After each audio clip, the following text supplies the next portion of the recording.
on this fantastic Matchless. Again, we're going to hear all about it because there aren't that many G45s around.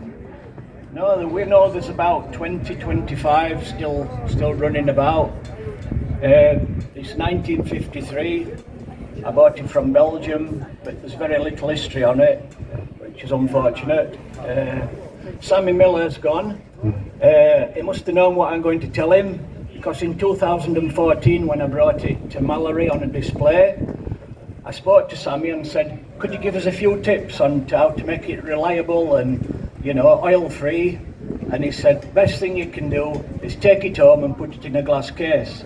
They are the best looking race bike of the time, and that's why I fell in love with it. But Sammy spurred me on to make that oil tight and to be reliable. So let's hope when we come to start it, it doesn't prove me wrong.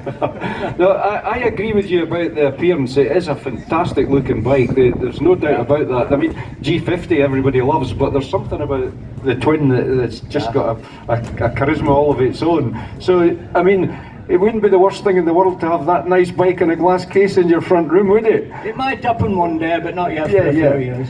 Okay then, fingers crossed, it's going to start, isn't it? You're going to hear a real throaty roar from this pride of Plumstead, this fantastic Matchless, so let's have a big hand for the Matchless.